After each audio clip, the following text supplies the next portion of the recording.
On Monday, the task force member will be going down to Marawi City to meet with the local chief executives and, of course, discuss already the planning aspect, because right now the subcommittees were directed to prepare an initial plan and present to the local government units what these initial plans are. So the 5 subcommittees. On Monday, we anticipate that they will be presenting this already to the local government units, so we can initially do the preparatory stages of the plan. No? Okay, for the next slide, we move forward. As we move forward, the right planning will also be informed by the conduct of the post-conflict needs assessment. And with the establishment of, we call it transitional shelter, we are also in the preparatory stage on the conduct of post-crisis needs assessment. What is the PCNA? PCNA is actually a multi-agency and structured approach to do the assessment for the damages, the physical damage and the losses, as well as the human recovery needs.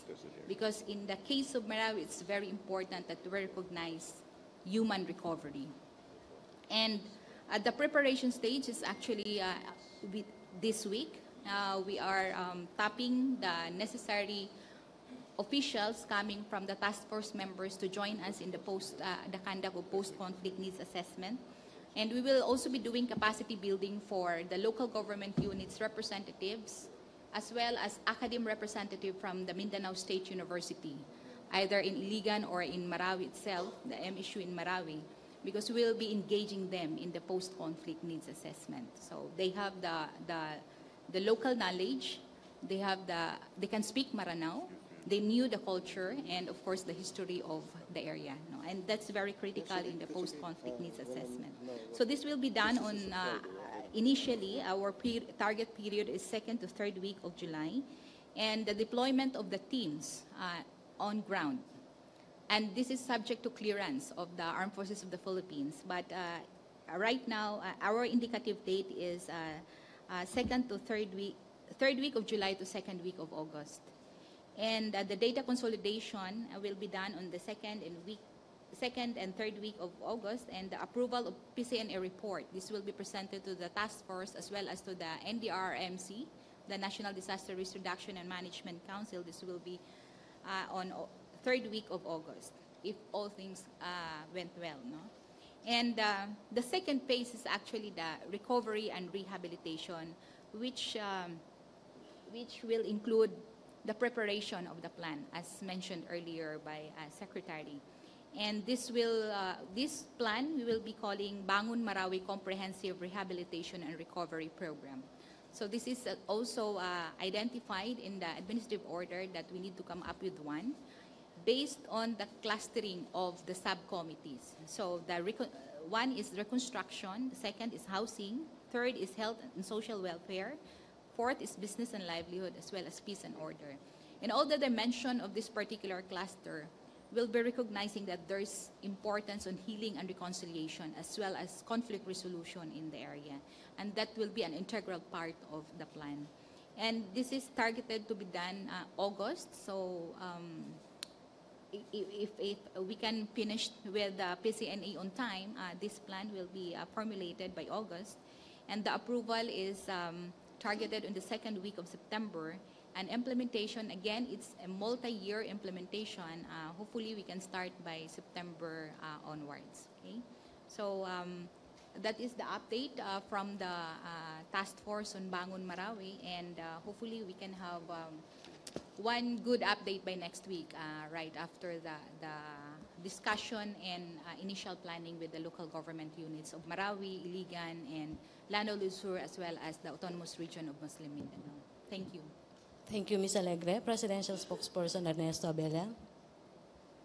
Just to round up this week's report regarding the rebellion in Marawi, as of 7 p.m., July 13. Civilians killed by terrorists, 45. This count is based on body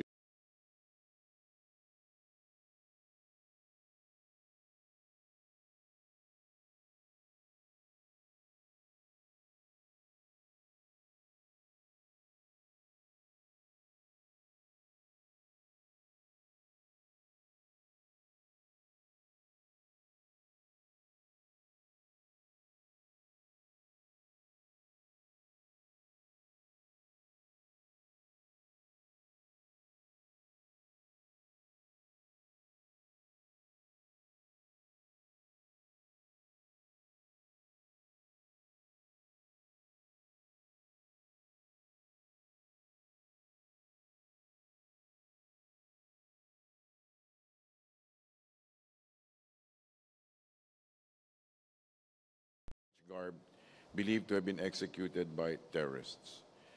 2, clearing operations of buildings progressing positively, and as of 13th of July, 43 have been cleared, 53 and 54 previously, respectively in previous days. More or less 600 buildings remain to be cleared, 1,500 to 2,000 buildings, total facilities to be cleared at the beginning, of the conflict.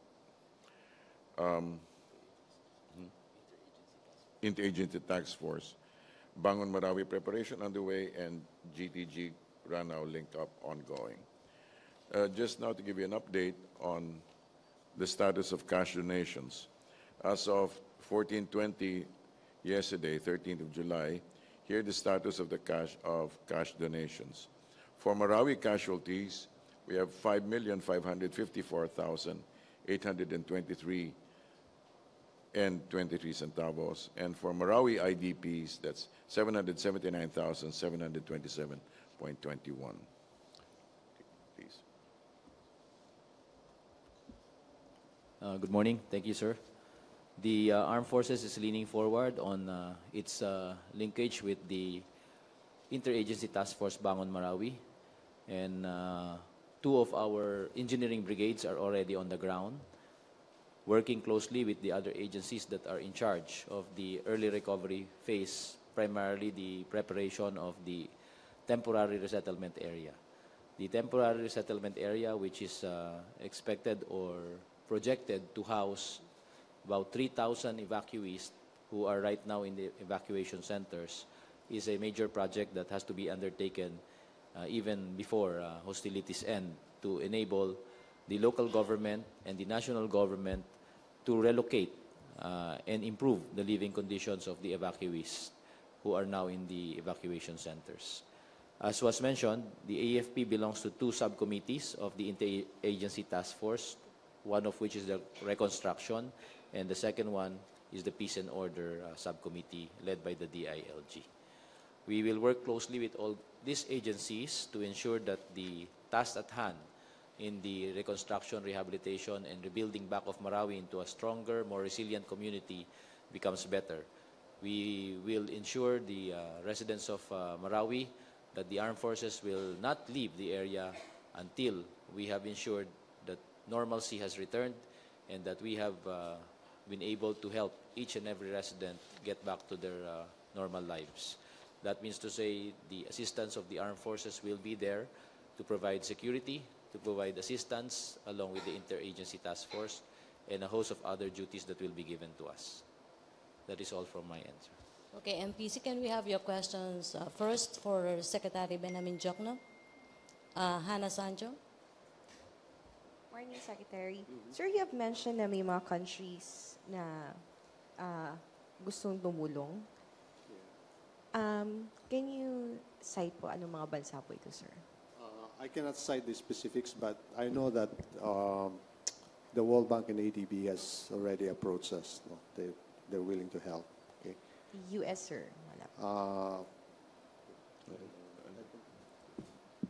I think U.S. has also offered to help. Okay. May offer then. And China and Russia, sir. Of course. China has already donated something like 15 million or something. They have already donated some The amount na tayo sa U.S., sir? Wala pa nga. Pero nag-express na po siya, sir, tutulong. And this is continuing, going to continue. Okay? Okay, thank you, Hannah. Pia Rappler, to be followed by Cecil Lardizabal, CNN Philippines. Sir, just to clarify on the amount for Marawi rehabilitation, sir, you mentioned 5 billion from the 2017 budget. This is only from the NVRAM fund, is that correct? Plus, there are some slow-moving projects from other agencies. I think we can tap it to help. But that's within the 5 billion? That's within the 5 billion, okay. yes. Or it could be more, depending on the needs, as I said, because right now we're really waiting for the plan, okay? We're waiting for the plan. Okay. Then, sir, so the amounts you mentioned, only total 15 billion, but the President always mentions the 20 billion amount. Can I just clarify if it's really just 15 billion, or you expect in the end it will be 20 billion? No, actually, I expect it to be more than 20 billion, okay? Except that, as I said, this is going to be multi-year. So right now, we're setting aside 5 billion for this year, for the next 5 months. and then maybe 10 billion next year, it could be more, or in 2019, it could be a higher amount. So except that we don't have a handle of what's the situation there, because there are all sorts of suggestions. No? In fact, I got a suggestion from June Palafox just right now. No, he said, "Let us." Let me see. He said.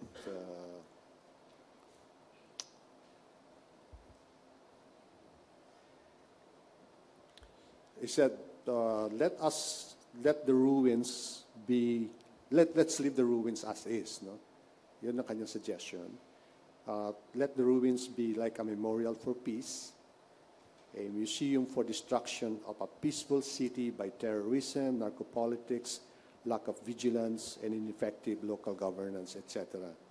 And let us then build better, plan, design, develop, build a new city, which is Islamic, interfaith, international, inclusive, safer, smarter, sustainable, resilient, walkable, bikeable, livable, modern city well into the 21st century.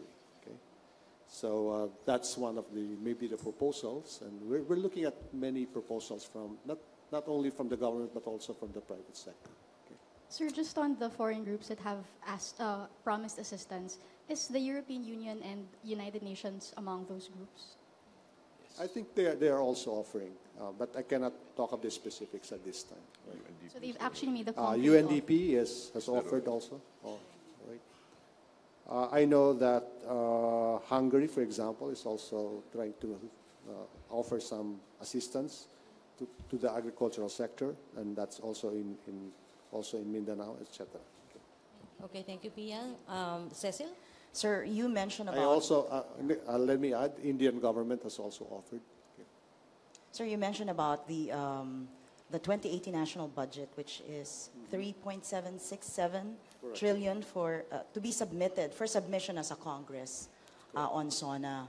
And part of that is, sabi nyo, build infrastructure projects.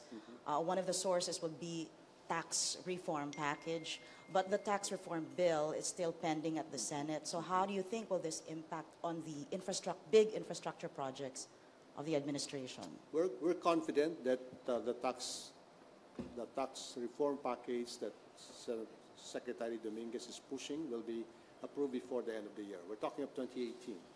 So we're confident that it will be pushed. It will be approved by both houses of Congress. It has already been approved by the House.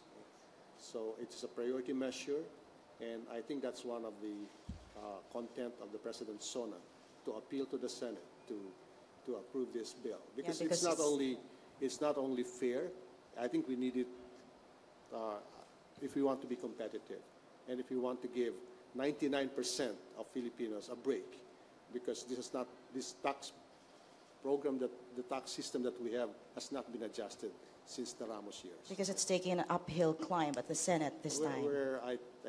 Some are negative, I'm positive.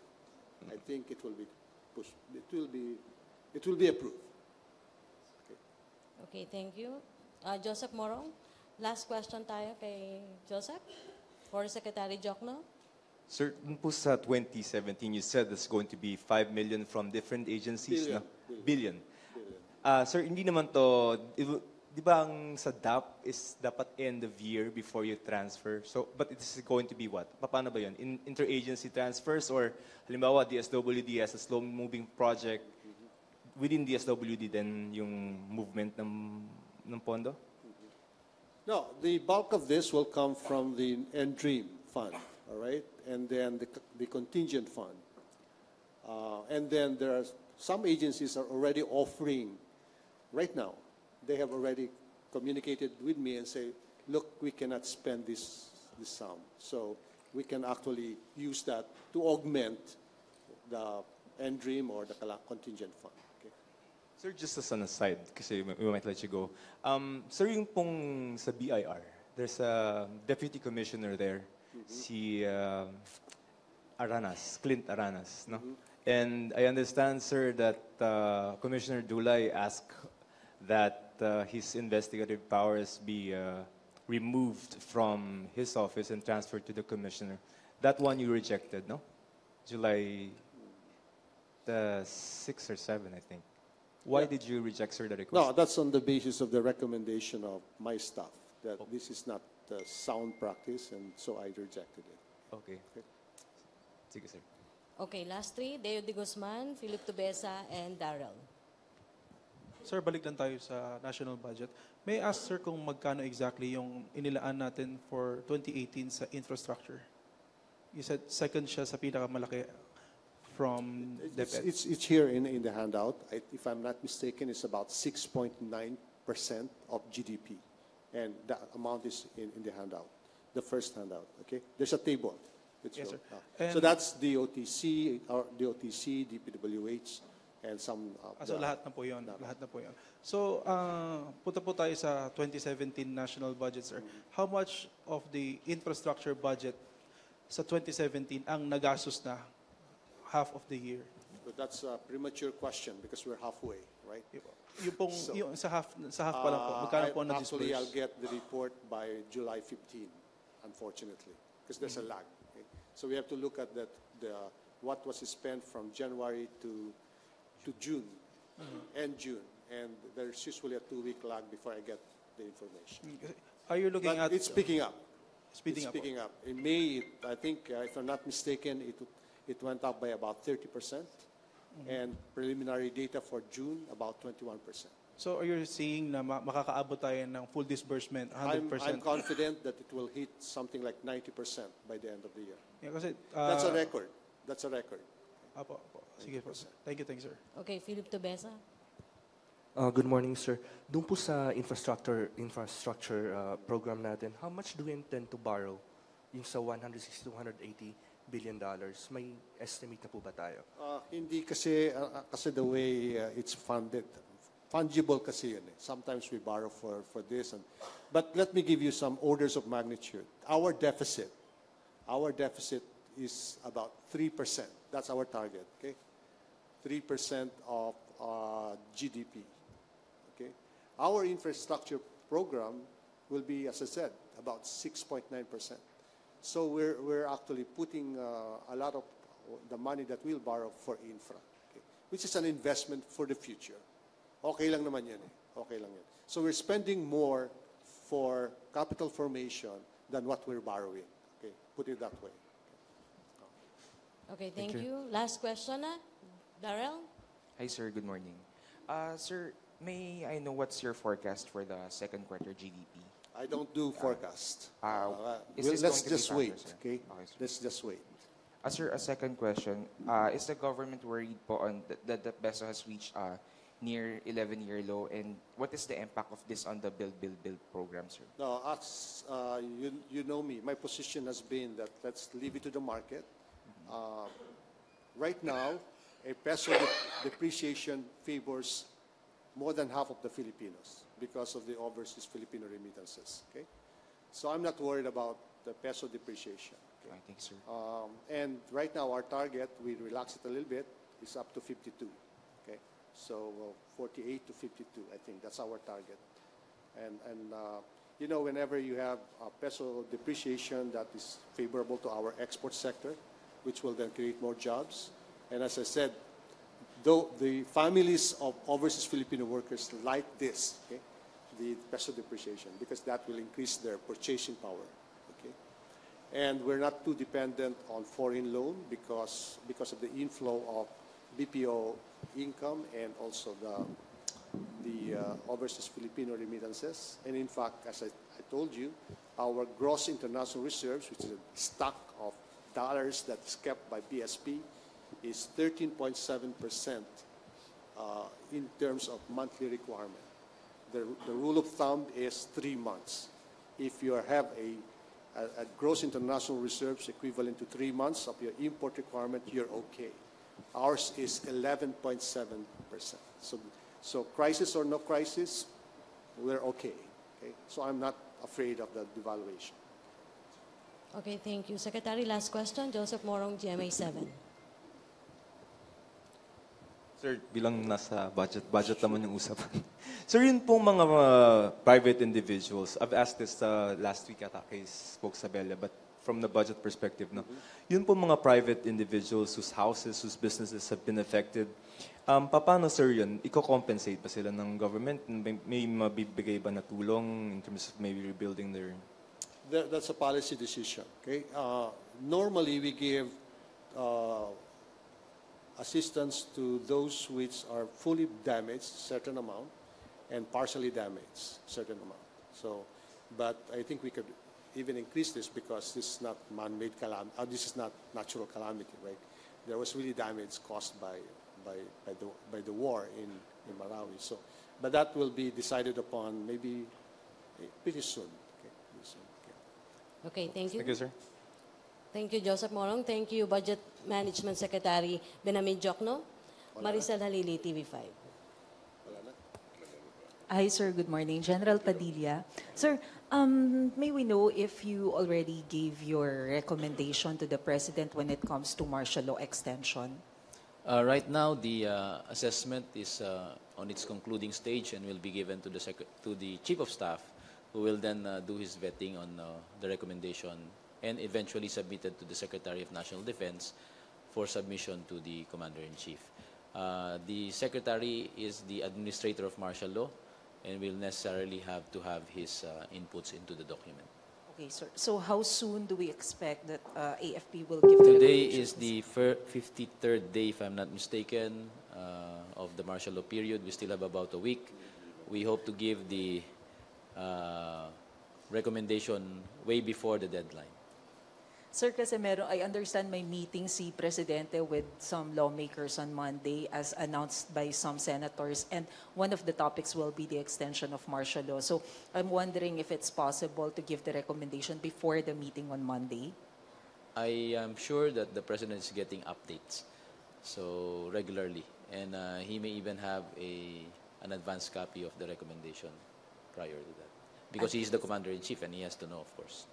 So meron ng kopya, sir? Kung matapos na po ito. Kasi kinakailangan po matapos nung working committee or working group, tapos bibigay po kay Chief of Staff.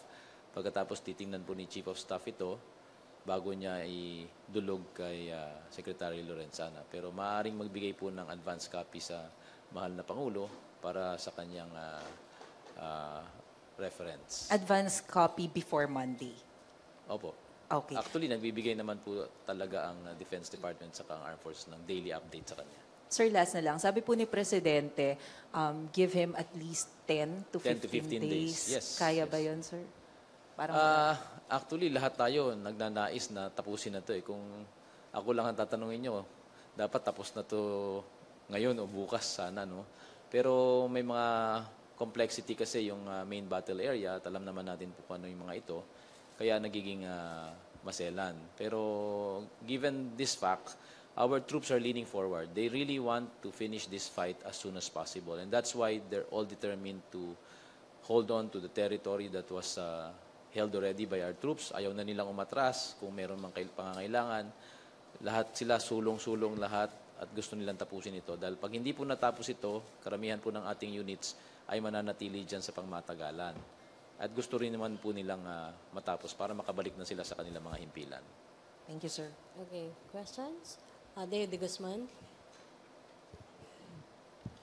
Sir, you said 53 days na po ang bakbakan sa Marawi. Meron po bang natutunan ang AFP na weak point doon sa operations ng AFP or doon sa kung paano ginagawa ng AFP yung kanilang mga operations sa Marawi na posibleng pagandahin pa? Like, may sinabi po kasi si Defense Secretary po yata ito, na sanay ang sundalo natin sa bakbakan sa kagubatan, but not in urban areas. Are we looking at strengthening our urban warfare strategies? Unang-una, lahat ng klase ng environment kaya natin. May mga dedikado tayong mga puwersa na pang-urban at pang-gubat, tulad ng nabanggit ng kalihim ng Tanggulang Pambansa. At given that, hindi lang ganun kalakihan yung ating mga puwersa na nakalaan para sa mga urban territory. Kaya ang maaaring pagpulutan ng aral dyan is kinakailangan bang i-adjust pa yung bilang na ito Kailangan pa bang padamihin ang puwersa na handang tumugon sa mga pangangailangan kung magkaroon ng military operation sa urban terrain? Yung mga bagay na yan. Pero wala pa po tayo sa punto na nakokulate natin lahat ng mga maaaring pagkunan ng aral. Gagawin po natin yan matapos na nagkaroon na po ng hinto itong mga putukan. But we are doing our part to archive all the records, all the reports, all the materials that can be taken from this experience so that we can improve on a continuing basis the efficiency and the effectivity of our armed forces. Regarding naman po dun sa friendly fire ulit, nagkaroon ulit ng friendly fire pero hindi pa lumalabas yung unang result dun sa unang friendly fire na 10 yung namatay. Unang-una, nais ko lang pong klaruhin ito. No? Yung unang naging insidente po noon, talagang matatawag nating friendly fire yan. Kasi mismong yung bomba na ibinagsak po ng ating sariling eroplano ay tumama sa kinaroroonan ng ating mga sundalo. Itong pangalawang insidente, hindi po natin talaga may tuturing na friendly fire per se dahil technically, yung bomba hindi po tumama sa sundalo. Naging consequential lang po yung pagsabog niya at yung pagguho ng gusali kung saan sila nagtatago. So that's why we termed it a airstrike accident or a mishap or something. No? So that's the technicality. But because the bomb did not fall on the troops itself, but fell in a proximate area that caused an infrastructure to topple down, and the debris which fell caused the death of 2 of our men and injury to 11 others. Fortunately, the injured were not serious. They were all ambulatory in nature. So yun po yung kaibahan. At sa lahat po na nangyayaring ito, pinagpupulutan pa rin natin ang aral. Kaya nagkakaroon na po ng investigasyon. And I'm not at liberty to discuss it anymore because the investigation has already started. Now, the results of the last incident, nagkaroon po ng Board of Inquiry. At yung Board of Inquiry ay mere fact-finding. So dahil ito'y fact-finding, lahat ng kanyang nalaman dun sa kanyang ginawang pagsuri ng mga kaganapan ng unang linggo ng Hunyo, idinulog niya po niya ito sa ating Chief of Staff, kay General Anyo. At yung rekomendasyon na yan ay inaksyonan kaagad ni Chief of Staff sa pamamagitan ng pag-i-endorso ng mga rekomendasyon sa kani-kaninyang mga serbisyo. So may mga nakalaan para sa Philippine Army na dapat tugunan at imbestigahan ng mas malalim, ganun din sa Philippine Air Force. At yan ay ginagawa ngayon. Yung pong FA-50 po, tama po, yung ginamit dun sa second na incident? Tulad ng aking nabanggit, and I'm not at liberty to discuss it now because of the investigation already. Yes, sir. Pero grounded po siya. Grounded po yung mga protocol planes po kasi sa Air Force, kung sakaling mayroong aksidente ang isang particular na aeroplano o anumang klaseng insidente na related, hindi mo po muna gagamitin yan hanggat hindi po natutukoy kung ano talaga ang punot dulo ng nangyari. So, may tuturing po ba natin, malaking kawalan po ba yung pagkaka-ground ng mga aeroplano na yon in the operations of Hindi naman, kasi may iba pa rin mga aeroplano na pwedeng gamitin na available sa ating mga ground commanders. Thank you, sir. Naman. Yellow of CCTV. Sir, I would like to know, because I just saw the PPT that we add a number like house clearing, it's 48. That means we cleared the buildings yesterday, 48 is the number? Yeah. When we say buildings, that means to say facilities or houses. They may be small houses or big houses or exactly a big building. So we have not differentiated. The numbers indicate whatever infrastructure that we have entered and cleared of any kind of IED or any explosives that may have been left. So the clearing will continue. At the very beginning of the conflict, we estimated about 1,500 to 2,000 total infrastructure that needed to be cleared. Right now, we're down to the last 600 plus. So we're moving progressively. And as each day goes, 3 days ago, we cleared 54. The other day, 53. Now we're clearing 48. And we hope to clear more buildings as we go on. Okay. And another issue is I noticed a picture on Twitter that it posed like a soldier who wear worn boots. And you, in a previous interview, you told me that our soldiers are lack of bulletproof So I would like to know how's the situation of our supplement for the military in the front, and do we need support for this? And what's the challenges now we still face to fight with the terrorists? I'm sorry, Yellow, I cannot answer matters that are operational in nature. But suffice to say, we are providing for our men appropriately as needed. Okay, thank you, Yellow. Philip Tobesa. Sir, follow-up lang po dun sa buildings and infrastructures. You mentioned around 40 or 50 ang kiniklear natin araw-araw. Yes, about that much. So we still have 600 Yeah, estimate. houses. So Estimate, yes. that will be 12 days more? Yeah, so we are right into the 10 to 15 days of the President. Apo.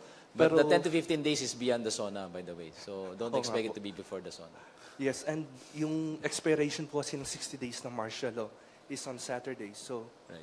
ilang araw na. So this is going to go beyond the 60 days ng martial law. Tama Yeah, po ba? the assessment is actually based on the operational imperatives that were given to us at the beginning of the declaration. So whether we have achieved or accomplished those operational imperatives is the gist of the assessment. Would it be safe to say that we would ask for an extension or we would recommend an I extension? cannot go beyond what I just said because the recommendation primarily is not yet done. And it is the decision of the leadership that will be the basis. So whatever they decide on, for how long it will be extended, if it is extended or if it's lifted, the armed forces will just comply. Okay, thank you, sir. Okay. Thank you. Thank you, Philip. Pia? Okay. This is for Presidential Spokesman Abella. Sir, how do you reconcile the President's new order to reinstate Superintendent Marvin Marcos with his promises to weed out corrupt policemen from the PNP? The fact that the reinstatement of the superintendent is basically in compliance with the fact that he was suspended and that the suspension has been served and he's eligible back to duty. Whatever, in other words, he's abiding by the rule of law. But sir, isn't what he did also demoralizing to honest police, given that there are already findings within security personnel or agencies that, in fact, Marcos was drug-tainted and there are, in fact, charges against him? So isn't this demoralizing to honest police, what the President just did? As far as we know, the morale of the armed forces is pretty high. Yep. Thanks. Okay, thank you, Pia. Sir, and then secondly, could we just get the palace reaction to the Ombudsman statement that the President's kill threats are unacceptable? Is what? His kill threats are unacceptable. That's her opinion. Thank you. Okay, Cecil Ardizabal? Microphone. Sir, follow up on the Marcos reinstatement. Yes, According to Senator Lacson, who is the chairman of the Committee on Public Orders, a Senate, who did the investigation on the Espinosa killing.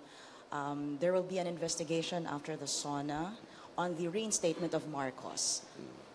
What can you say about this, sir? The government will cooperate.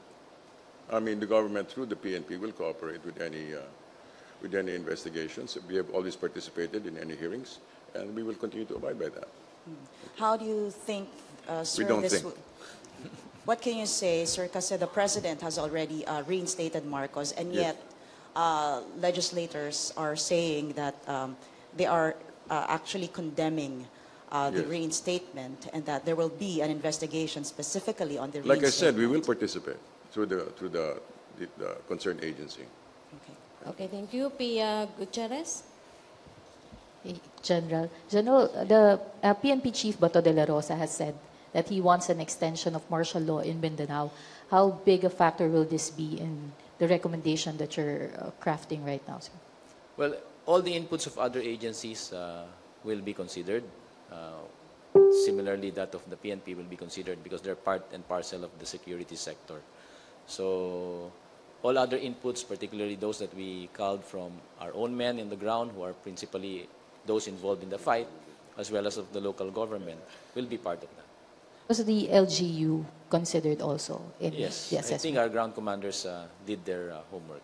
But as I mentioned, the primary consideration for the military assessment will be based on the operational imperatives that we were given at the very start.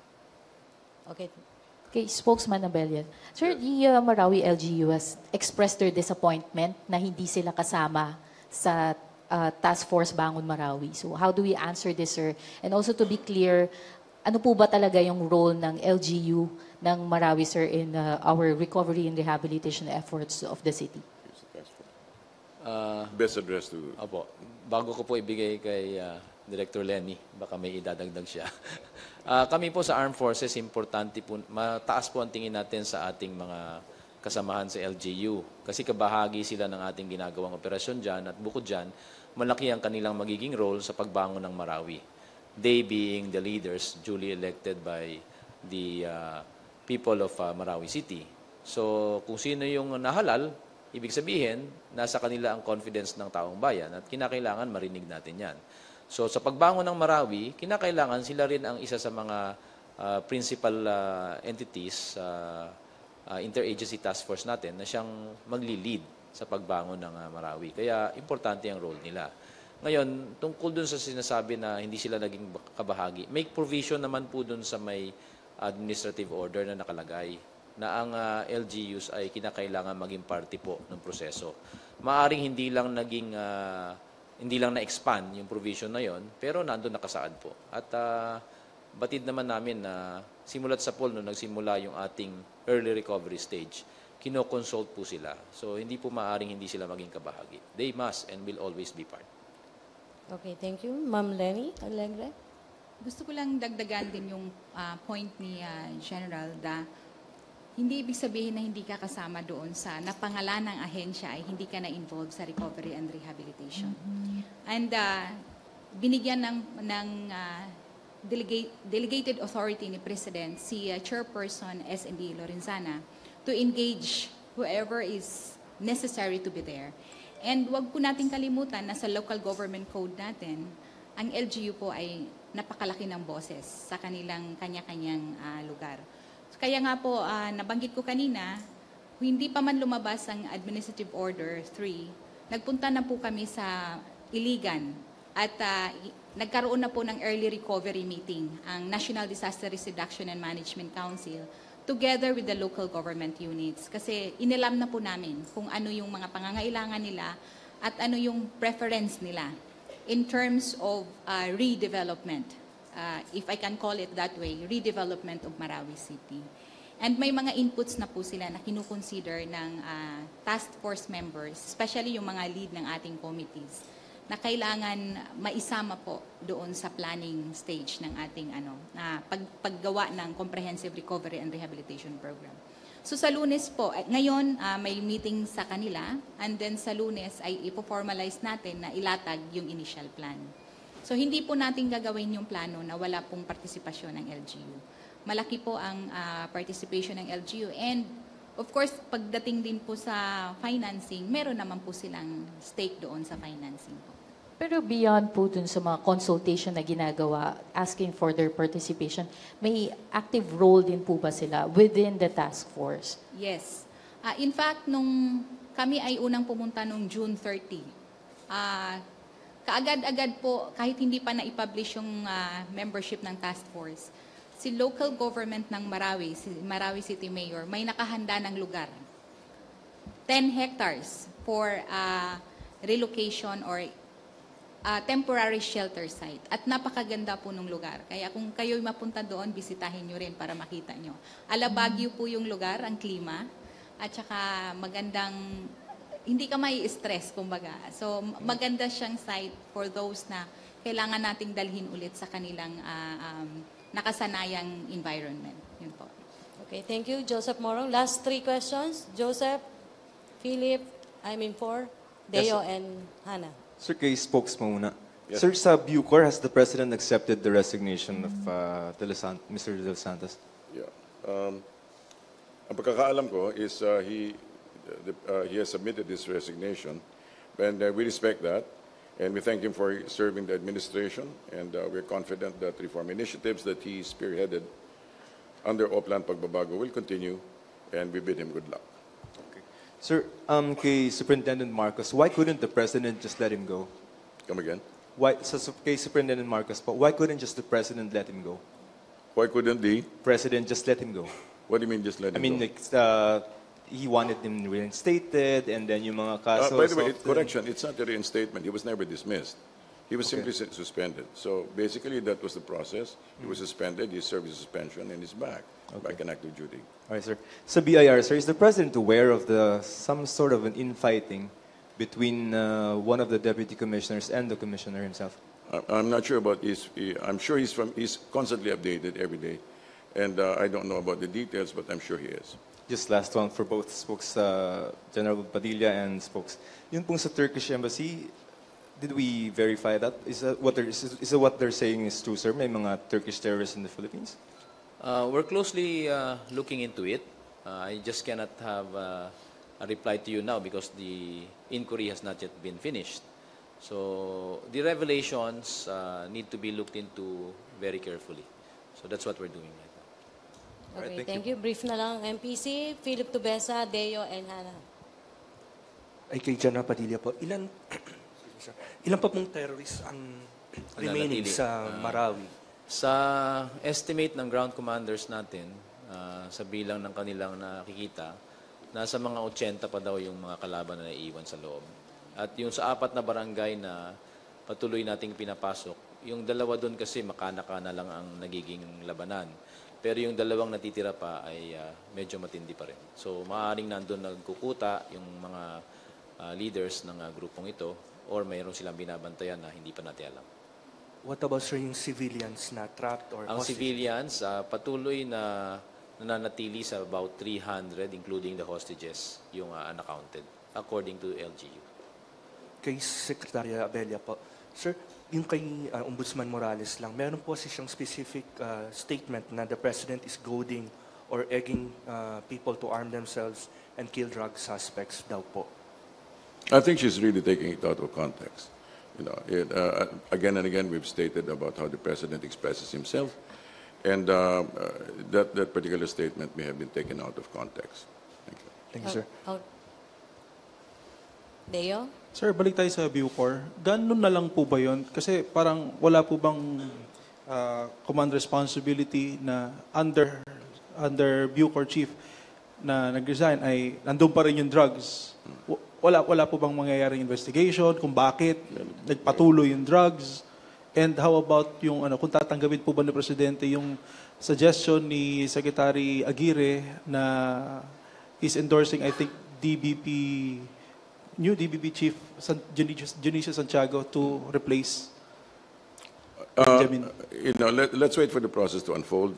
Wag natin pangunahan yung mga kung ganun lang ba. But certain steps are being taken to make sure that the drug problem inside the new NBP is addressed. Isn't Malacañang dismayed na after all the efforts na ginawa ng Presidente, nakulong si Senator De Lima, and the drug operations in NBP still continues under Secretary Aguirre? Again, like the good secretary has said, he may have certain actions may have been overtaken by events, especially by what has happened down south. But that is not an excuse. If you're asking if the president is dismayed, definitely this presents quite a challenge. However, we are up to it, and we will make sure that is properly addressed. Okay, thank you, Deo. Last question, Hannah?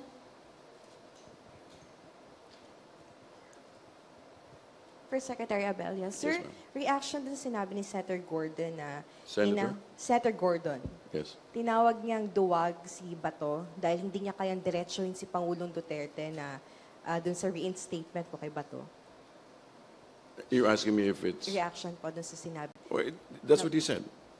Hindi po daw nakikinig ng advice Sino ang po? Pangulo? I Or think that's natatakot very... daw? I think that's in a way above. That's assuming too much. Presuming too much about the president. The president is a listener, and however, he is really his own. He also makes his own moves. It may be unorthodox. It may be out of the box, but definitely he listens. And whatever the good senator has said, it's really his opinion. Okay, thank you, Hannah. Thank you, Budget and Management Secretary Benjamin Diokno. Thank you, Presidential Spokesperson Ernesto Abella. Thank you, Ms. Lenny Duran Alegre from OCD and AFP Spokesperson Brigadier General Restituto Padilla, Malacañang Press Corps. Salamat. Back to our main studio sa Radyo Pilipinas and PTV. Pero mukhang mas Yeah, so I think that side of it. Sarang na yung mic natin.